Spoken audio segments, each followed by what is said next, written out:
Pay attention, my child. You are not allowed to skip this divine message because what I am going to bless you through this message, and if you miss it, you will lose those blessings. My child, your life is about to change dramatically within the next few weeks. Yes.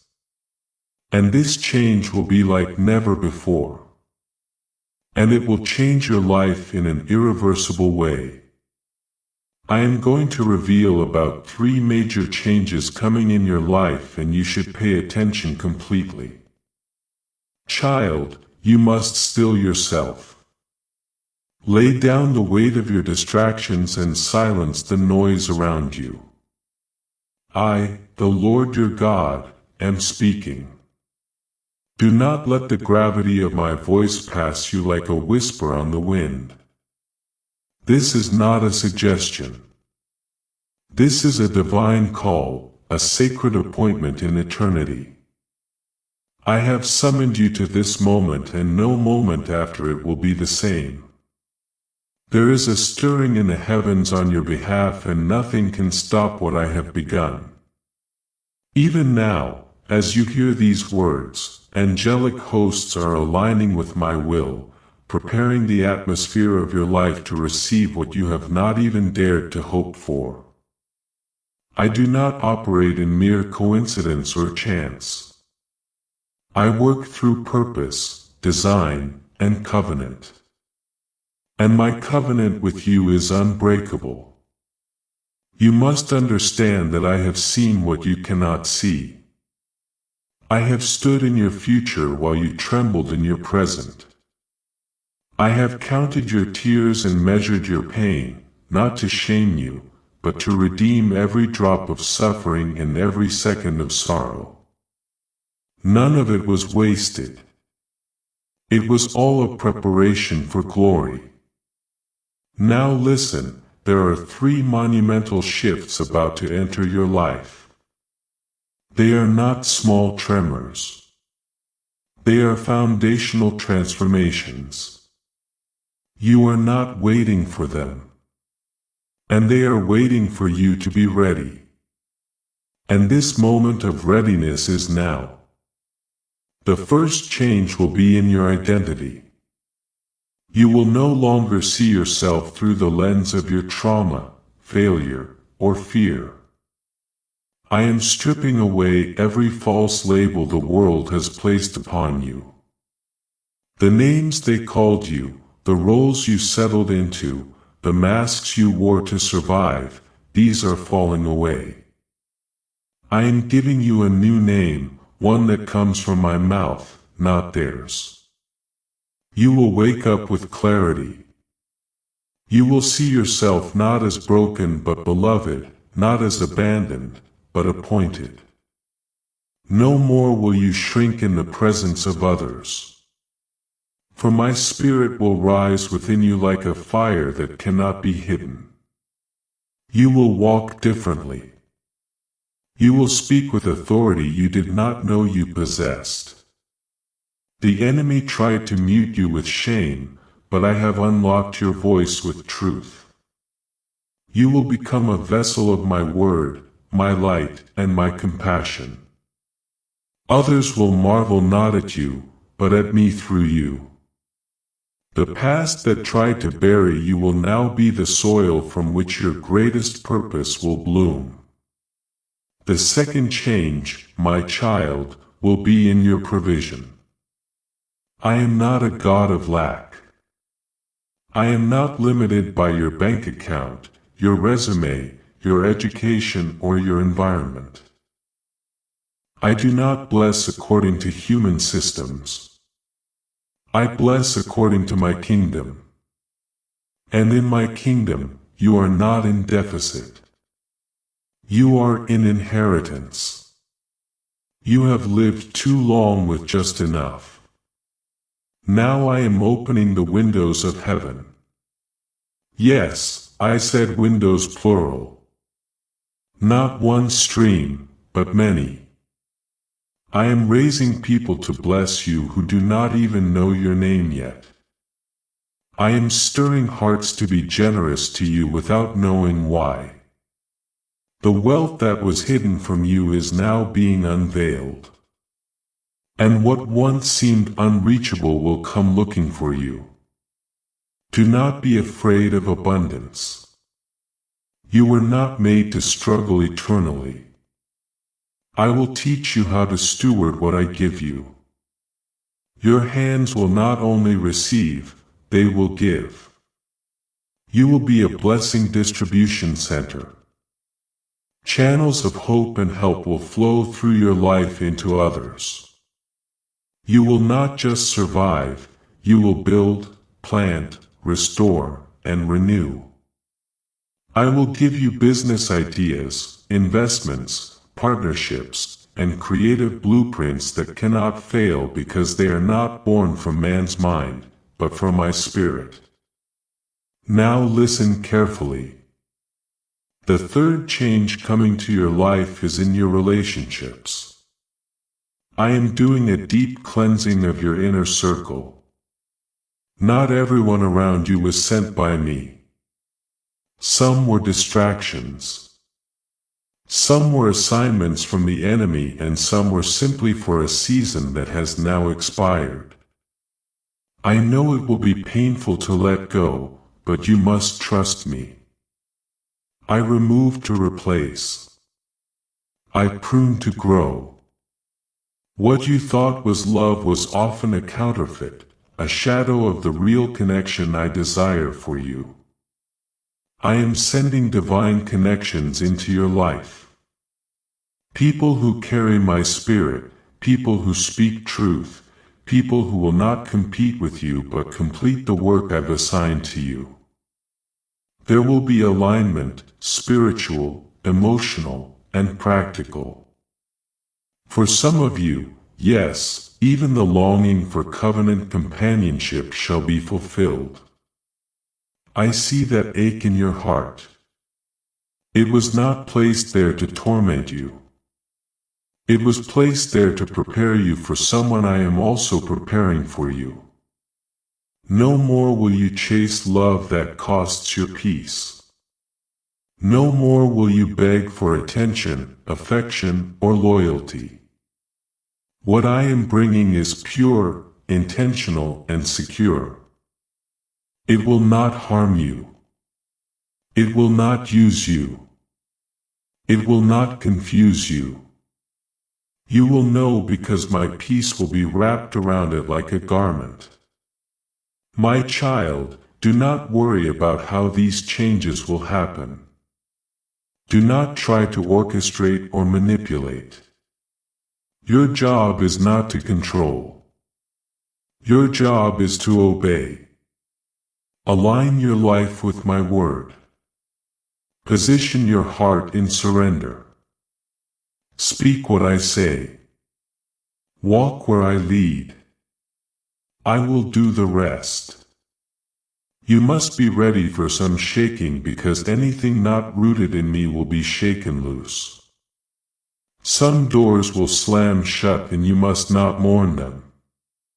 Some people will walk away and you must let them.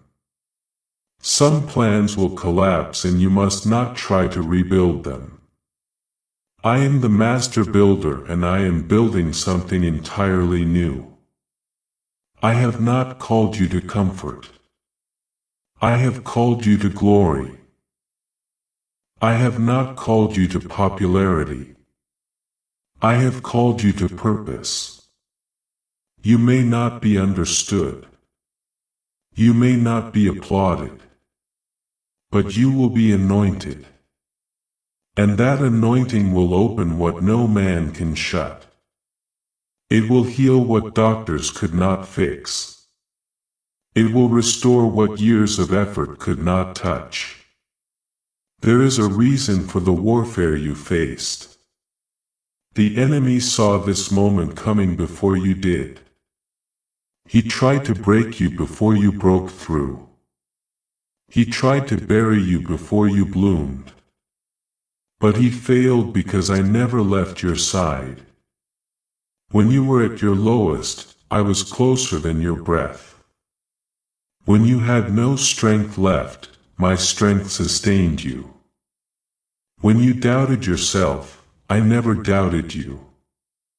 I know what I placed inside of you.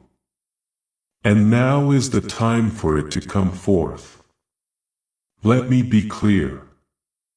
What is coming is not a reward for your perfection. It is a result of my promise. I am not blessing you because you earned it. I am blessing you because I said I would. I am faithful to myself, and when I speak a word, it does not return void. It accomplishes what I send it to do. Do not look at your current situation and judge your future. What you see now is not the conclusion. It is the turning point. Your story is being rewritten by my hand, and the ink I use is eternal. I write in mercy, not judgment. I write in hope, not despair. I write in power, not weakness. You are entering a divine acceleration. Things that took years will take days. Delays are being overturned. Closed doors are opening. The desert is becoming a river. What was once dry will overflow. What was once barren will blossom. What was once forgotten will be redeemed. I am not only changing your circumstances. I am changing you. You will not respond the way you used to. You will not fear what you used to fear. You will not shrink back when pressure rises. You will rise with it because I live in you and I do not fail. My child, I have not forgotten one single prayer.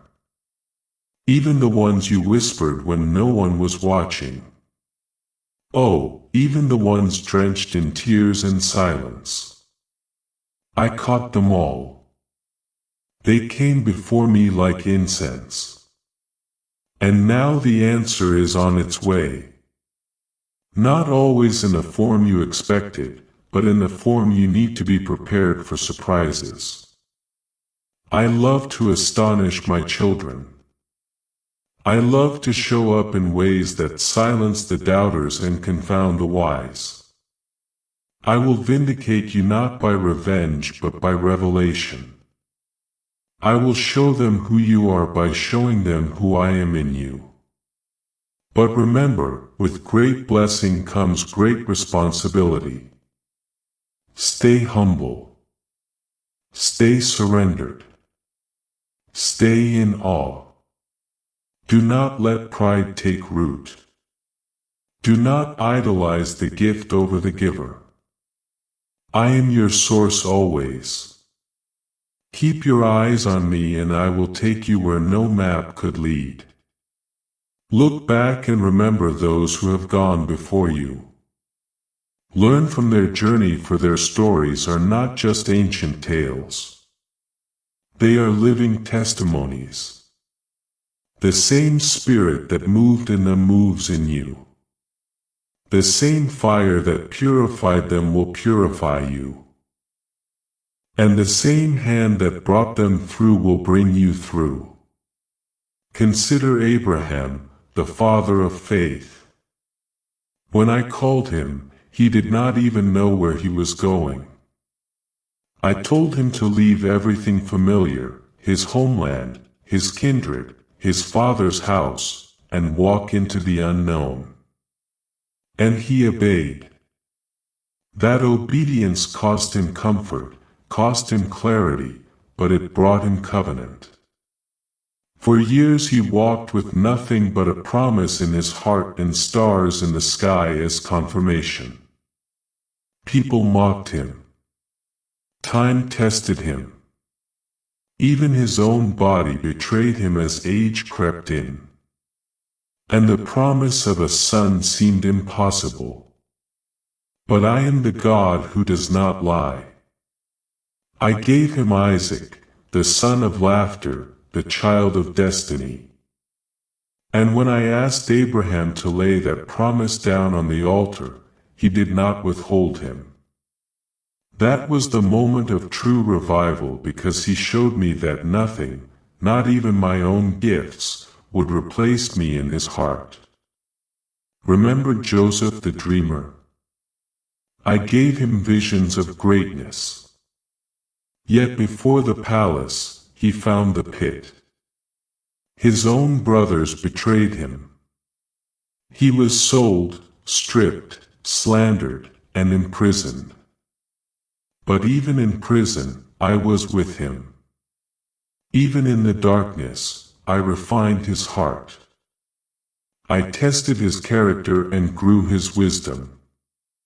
He learned to interpret not just dreams, but hearts.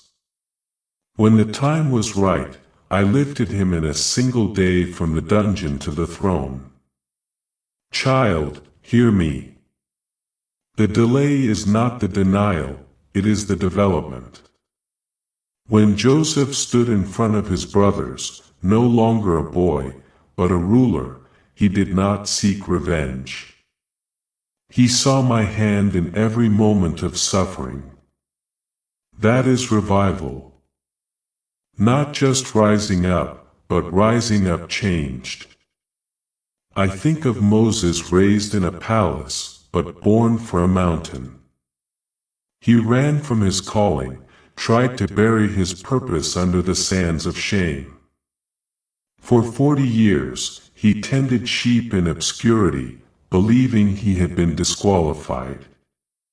But I do not discard those I call. I came to him in fire, a burning bush that would not be consumed. And I called him back, not because he was strong, but because he was surrendered. He stammered. He doubted. But I do not need perfect vessels, only willing ones.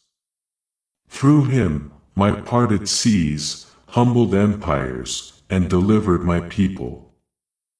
The man who once ran in fear stood face to face with kings. That was revival. Not just deliverance for a nation, but the return of a man who had thought his story was over. Do you recall David? A shepherd boy ignored by his own father, dismissed by his brothers, and doubted by a king. But I saw his heart when no one else did. While he sang songs to me in the fields, I was preparing him for a throne. When he faced Goliath, it was not the size of his stature, but the size of his faith that mattered. He did not fight with armor or experience. He fought with trust. But even after victory, he faced years of hiding, betrayal, and brokenness. He cried in caves and wept in silence. Yet he never stopped seeking me. His failures were great, but my mercy was greater. He became a man after my own heart, not because he was flawless, but because he was repentant. Revival came not only to Israel, but to a soul who learned that my grace outruns guilt every time. Look at Esther, a woman who was orphaned, hidden, and placed in a palace for a purpose far greater than her beauty. She risked everything, not just her comfort, but her very life to stand for what was right. Before she went before the king, she fasted, she prayed, and she waited on my timing. And I favored her. Through her courage, I preserved a people. Through her obedience, I revealed my sovereignty. Revival came through her when she realized that her elevation was not for vanity, but for victory. For such a time as this she stood. So will you think of Elijah, the prophet who called fire from heaven? He confronted wickedness, called down rain, and stood alone against a nation in rebellion. Yet even he had moments of despair when he ran into the wilderness and asked to die. But I was not finished with him. I did not rebuke him harshly. I fed him, whispered to him, and strengthened him for the journey ahead. Revival for Elijah did not come in noise or spectacle, but in a still small voice. And I sent him back, not to die in despair, but to anoint the next generation. Do not forget Ruth, a woman from Moab, a land of idols, who chose me over comfort. She left her homeland, buried her past, and followed her grieving mother-in-law into the unknown. She gleaned in fields with no guarantee of favor. But I saw her loyalty. I saw her heart. I orchestrated her steps to Boaz, her kinsman redeemer. And through her came the lineage of David and ultimately of my son. Revival came to her not through might but through faithfulness. She showed that even outsiders can become integral to my plan when their hearts are yielded. Look at Job. A man who lost everything, his wealth, his children, his health, his friends accused him. His own wife told him to curse me. But Job wrestled. He questioned. He poured out his pain. And I was not offended. I welcomed it. Because through that anguish he learned to see me not through hearsay, but through encounter. Now my eyes see you, he said. And when he saw me, truly saw me, I restored him double. Revival came not just in restoration, but in revelation. Bain had stripped him of pride and replaced it with presence. Think of Mary, a young woman, barely more than a girl, chosen to carry my son. She was not rich. She was not known. But she said yes, and her yes shook the cosmos. She endured whispers, confusion, and labor pains that gave birth to salvation. Her obedience became the vessel for incarnation. Revival came through her womb and her surrender became the cradle for redemption. Then Peter, brash, impulsive, often wrong. Yet I called him. I saw beyond his failures. Even when he denied me 3 times, I restored him. I did not disqualify him. I recommissioned him. On the same shore where shame tried to drown him, I spoke life into him. Feed my sheep. And he did. He preached with fire. He led with boldness. The man who once sank in water now walked in spirit. That is revival. When the weak become warriors and the broken become builders. And Paul, Saul, the persecutor, the self-righteous one. He hunted those who followed me. He thought he knew truth, but he was blind until I stopped him on the road and opened not just his eyes, but his soul. I showed him mercy when he deserved judgment. And that mercy became his message. He suffered more than most beatings, prison, betrayal, but he called it all light affliction compared to the weight of glory. He wrote of grace. He walked in power.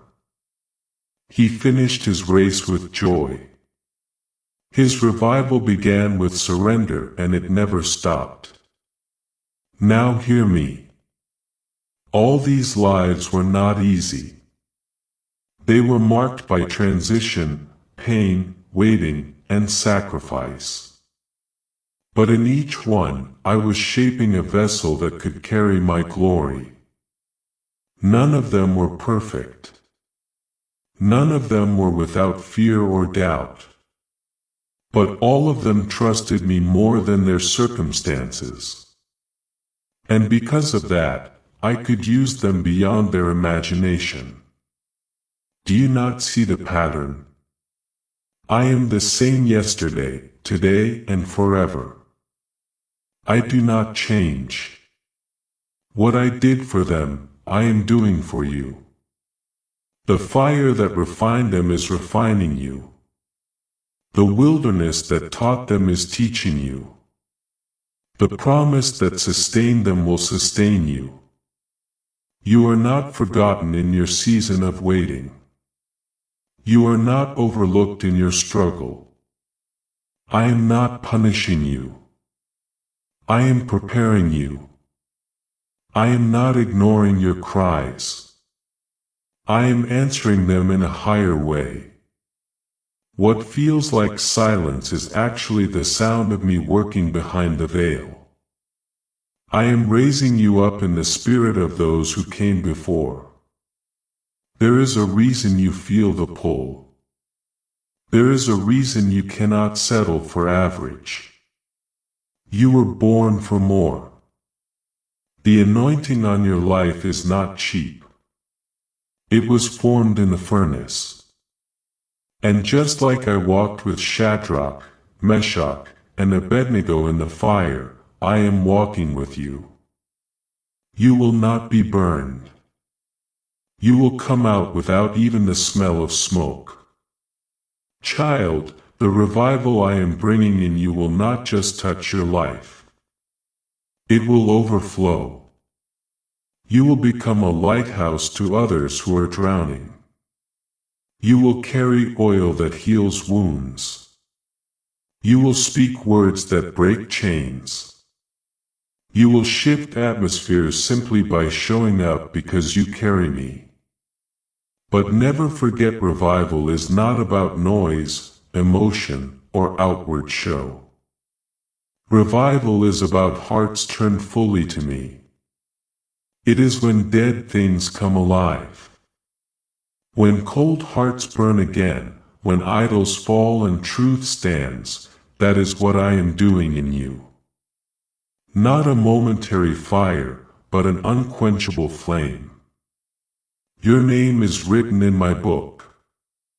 Your purpose is sealed by my spirit. Your future is not a question mark. It is a divine exclamation. What I began, I will complete. You are not behind. You are not late. You are right on schedule for my glory. So lift your head, strengthen your knees, and wipe your tears. Let joy rise. Because the same God who met them in their darkest hour is with you now. The same voice that called them by name is calling you. The same hand that carried them is carrying you. You will look back on this season and weep not from sorrow but from awe. You will say, look what the Lord has done. You will testify not just from knowledge but from experience. You will not just know my word, you will embody it. You will not just quote my promises, you will walk in them. This is not a fairy tale. This is faith. This is not wishful thinking. This is prophetic destiny. You are part of a lineage of the called, the chosen, the refined. The world is about to witness what I can do with a life fully yielded. You are about to become living proof that I am still moving, still speaking, still transforming. The world needs what I've placed inside of you. The harvest is ready. The time is now and I have chosen you to be my vessel. Just as I called them, I call you now. Go, my child. Walk boldly. Love deeply. Speak truth. Serve well. Keep your heart pure, your eyes fixed, and your ears open. I am with you always. And what I did before, I will do again through you.